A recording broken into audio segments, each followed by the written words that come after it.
Live with us here on In Focus, and we're in conversation with the Director General at the Department of Public Service and Administration, Yoliswa Makhasi. And you're a part of this conversation tonight on Twitter at Newzroom 405, also on WhatsApp tonight, 072-110-5584. Let me take you then, DG, to some of the questions already being asked on Twitter. One of the questions is around, yes, a majority could have accepted this 1.5%, but what about those unions that are not happy? In fact, does government believe that a 1.5% increase in this economic crisis exacerbated by the pandemic is a reasonable amount for one to actually get as an increase? Well, the increase is twofold. There is a 1.5% which goes into the baseline of 1.5% of the salary of the individual, and this covers levels 1 to 12. There is also the 1,200 to 1,650, which also again covers salary levels 1 to 12.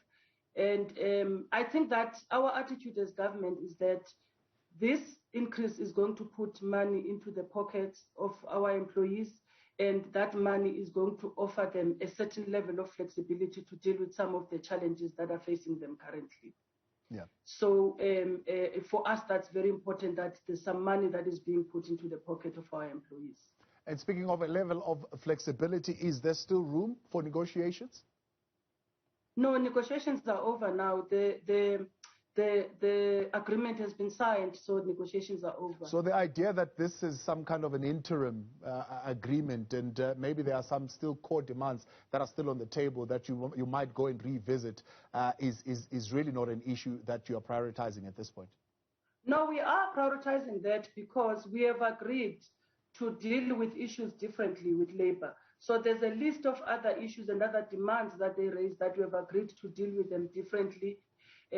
Some of them even outside of the bargaining council process. So that process is going to continue. But in as far as it relates to this salary increase and the agreement, in terms of the cost of living adjustment, this process is closed. We can't go back now and negotiate this cost of living adjustment, but we will again convene and negotiate for the future years when we need to implement. All right, let's get another question from Nandi. Nandi is saying, when will the Department of Public Service and Administration pay back, or back payments rather, pay the back payments to the public servants? That's the question. I've been receiving lots of inquiries about this today. I can say that the back pay will be from the 1st of April for the cash gratuity.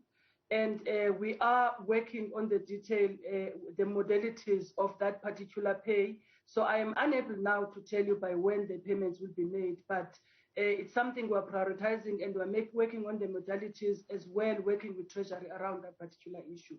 But the back pay is from the 1st of April and will cover up until the period we pay.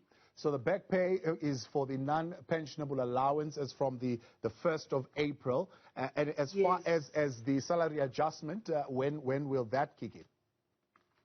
The salary adjustment will kick in with the agreement now having been signed. So it kicks in from the time the agreement is signed. Right.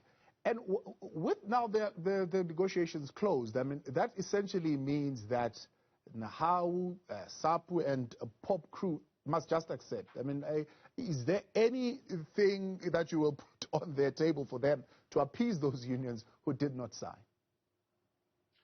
Well, we've put an offer on the table. We've negotiated with the unions. It is tradition. It is part of the processes that some unions sign and some unions don't sign. In the past, Nahawu may have signed, Pop Crew and SAPU may have signed, but now they have not signed. So we will implement, and when we implement across. We don't choose the members of those unions that have signed. And as I said earlier on, we continue to work. There's no bad blood. There's no need to appease, because the bargaining process is such that once you reach a majority in terms of the constitution, then you can implement. So we will continue to work together on some of the other areas or issues that we're pushing in respect to the work that we're doing with labor at bargaining council and outside of the bargaining council. Right. Now, as far as the situation of revenue collection, DG, you know that we are in this time of a pandemic, exacerbated now by the unrest. More people have lost their jobs. Not only that, more businesses have shut down, which means revenue collection is going to be a challenge, I suppose, for government going forward, because your tax base has shrunk that more significantly. How are you planning to then redirect this money and still be able to fulfill all your obligations, or will we be in a situation where government's ability to protect the livelihoods and the lives of valuable citizens is impeded, rather, beg your pardon? Well, there is commitment from government that service delivery is priority. And service delivery talks directly to the issue around the lives of the people. And as I said earlier on, Thabo, I think that Treasury is the best place to talk about issues of revenue collection and the impact of the current situation we find ourselves in terms of poor economic growth and in terms of the impact of COVID, the impact in terms of revenue collection. I really am unable to say much in relation to that, but the assurance I can bring you is the assurance that says that government is committed to ensure that provision of services to our communities and to people is not disturbed because of the payment of the salary bill or the payment of the salary increases that have been negotiated. What is the lessons learned out of this process? Because, you know, the concern, DG, is that next year we are going to be having a similar conversation with public servants threatening a nationwide strike because they are not happy with the way government is negotiating this question of salaries. Can we comfortably say, where we are sitting today, you have negotiated better, that when we get to this point next year, it's not going to be a repeat of the same? Well, I think that we have negotiated better. I think that there was lots of maturity and humility and compassion from the part of government and from the part of labor. You are a South African, you have seen repeatedly the threats of strike and all kinds of things in relation to these negotiations. But we have managed as a collective to ensure that we go beyond our differences and we prioritize the country and we put the country forward. So I do think that we have negotiated better. Going forward, I did indicate earlier on that there's a lot of work that we need to do with labor and South Africa as a whole, just around our regime in terms of the management of the wage bill of the public service, in terms of productivity of public servants, in terms of our turnaround times and how we improve on some of the work and services that we deliver as public servants. So those are the conversations that we must have, because they are important. They're important conversations to ensure that we don't talk about the salary bill or the salaries of employees outside of productivity issues, because we must be productive as public servants as well, and we must be able to account for our work and our productivity. Yeah. Will you, I think this one would come directly to you, DG, be keeping the same amount of public servants in your payroll, right? We have heard, of course, from the minister that there's a number of public servants who actually don't have qualifications for the positions that they hold. There will probably need to be some reskilling or maybe even appointments in other departments, not exactly where they are. But there's a greater call to say you need to shrink the size of the people that are currently in the public service. Well, I mean, there is no decision to reduce the number of the people in the public service. In fact, we need more people in the public service, especially those that are dealing with frontline service delivery. But with some of the constraints that we are having as the country, we are unable at this stage to expand the public. We need more teachers, we need more police. Those are the frontline services that I'm talking to. We have no plans at this stage to reduce the size of the public service, and if there were to be any such plans, those plans would obviously, it's a policy decision that would go through certain processes, but there is no such plans. I have not heard about it. I'm not aware of it at this stage. So we are keeping our numbers in the public service, and There is, of course, causes of natural attrition and other reasons why people exit the public service. And when people exit the public service, in some instances, those positions are filled. Right.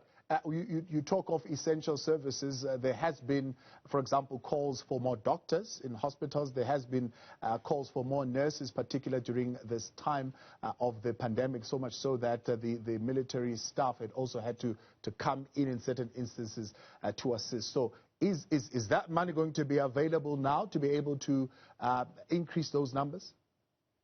Well, I mean, I can't speak on the availability of the money now, but I can assure you that there is a need for more and more of our frontline services to support policing, to support nursing, even teaching in some of our schools in our communities. But when that money would be available and how it would be available, it's not something I can be able to express myself on now, Thabo. All right, DG, I appreciate your time and thank you very much for joining us tonight here on In Focus. The Director General at the Department of Public Service and Administration, Yoliswa Makhasi. It's been one of the leading stories throughout the day today. There have been mixed reaction to this agreement reached between government and the public sector servants. A 1.5% wage increase, an agreement reached with the majority of the unions accepting this pay hike. Workers will also receive a monthly cash allowance of 1,000 Rand for a year.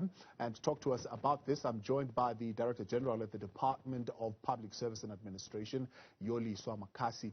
And you're part of the conversation tonight as well. You can send us your questions and your reaction to this deal, agreement in place, to 072-110-5584. DG, good evening and thank you very much for your time. Thank you very much, Thabo, and good morning, good evening to all your listeners. It's taken, imagine, 6 months. I think the negotiations started around the 1st of March or so to get to this point. And part of the reason was because Treasury had says there was no available funds that existed to meet the 2018 agreement then, and those funds did not exist currently. What has changed?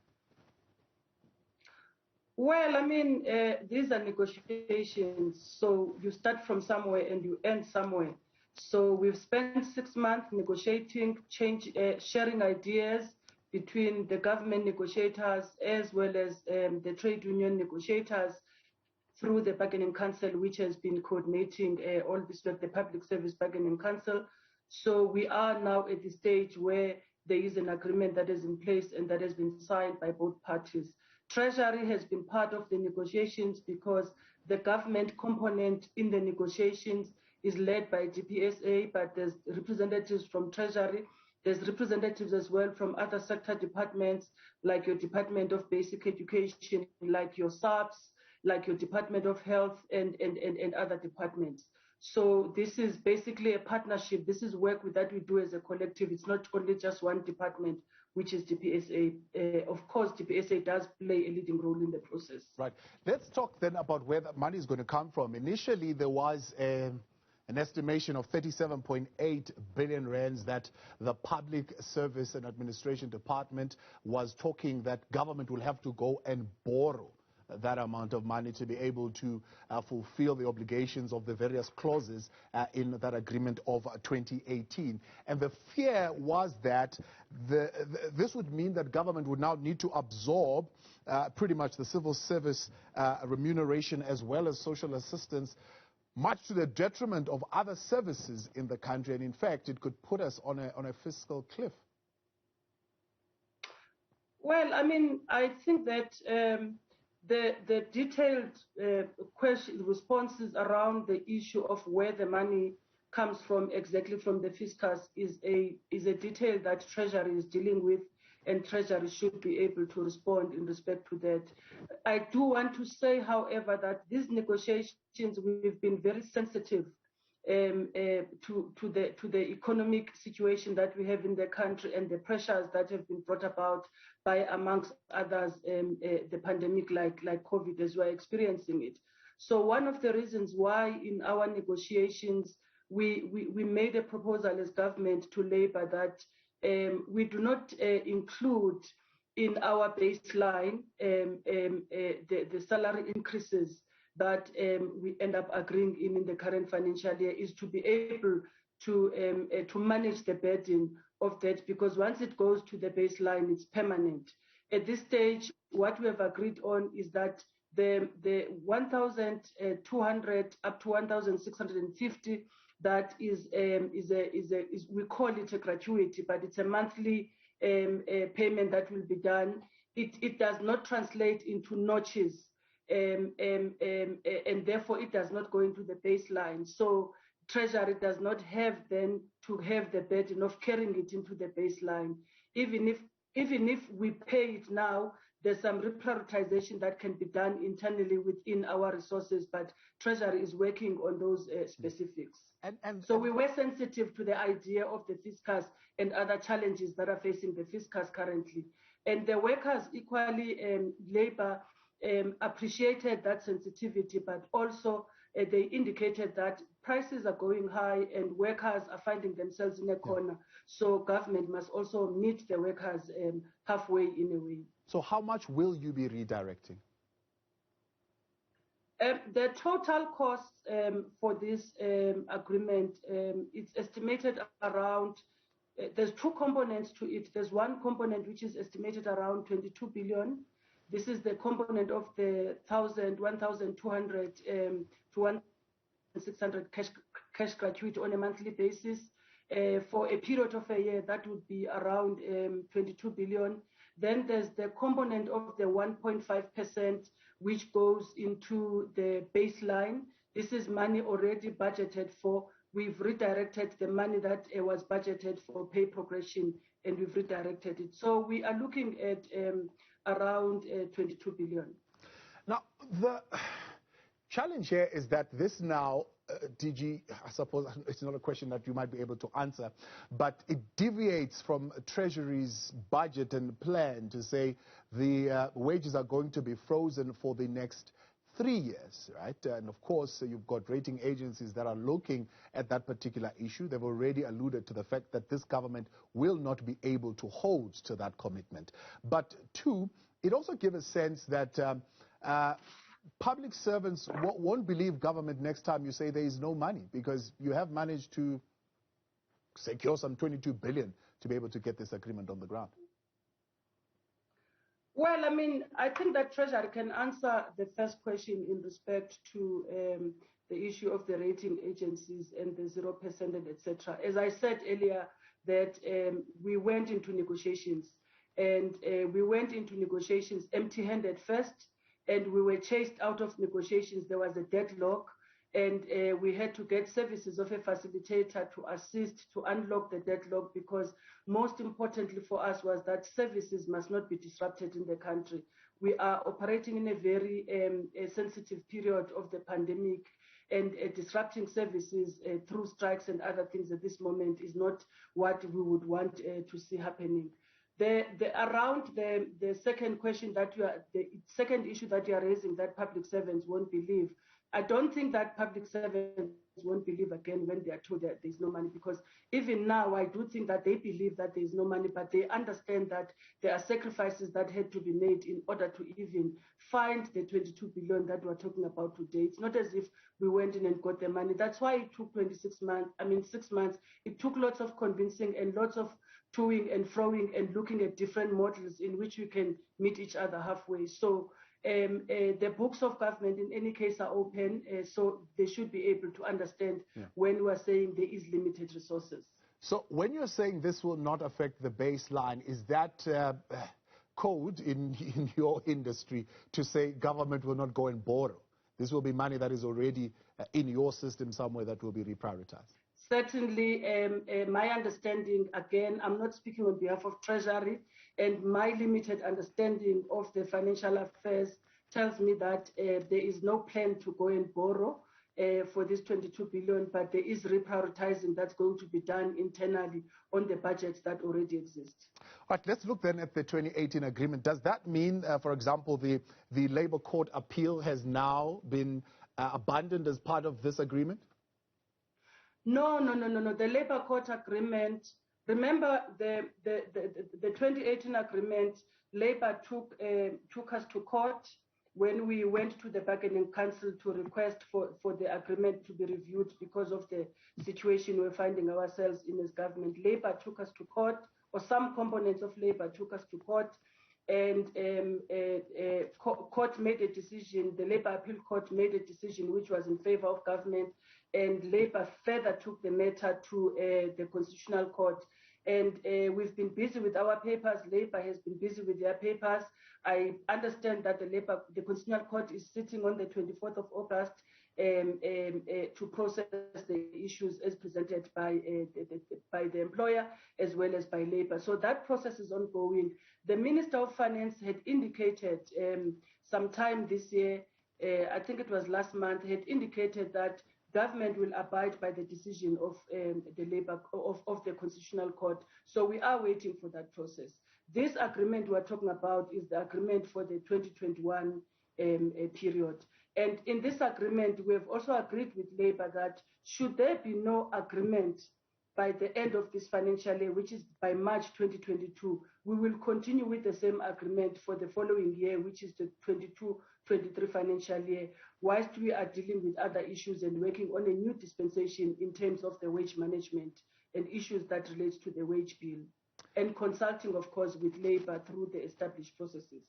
Now, of course, with the signing of the DENOSA and a number of others that have signed of late, you now reached the 60.3% majority in as far as accepting of this agreement, which it becomes binding essentially on the rest of the unions. However, you still have one of the unions like NAHAU hoping that they could block this agreement, and you've also got some essential service workers, POP crew and SAPU, quite critical, who are also not in agreement with this. Do you foresee a situation where this could be challenged and those services could be hampered? Well, I mean, the constitution of the Public Service Bargaining Council is quite clear on the matter that once you reach majority, the employer may implement. So we are not foreseeing a situation where there could be challenges that are presented in terms of this. There is a majority of 60.3% of the unions that have signed, and this constitutes about 735,000 of the 1.2 million public servants. So that issue shouldn't be an issue. However, NAHAU, SAPU and POP crew remain our partners, and we work together in the bargaining council, and we want to continue working together and resolving some of the issues that we have agreed on separate processes to resolve in relation to these negotiations. So we will continue to be working closely together whilst we implement the decision in terms of the disagreement. We will continue to work together to resolve other issues as well. Director General of the Department of Public Service and Administration, staying with us here on In Focus when we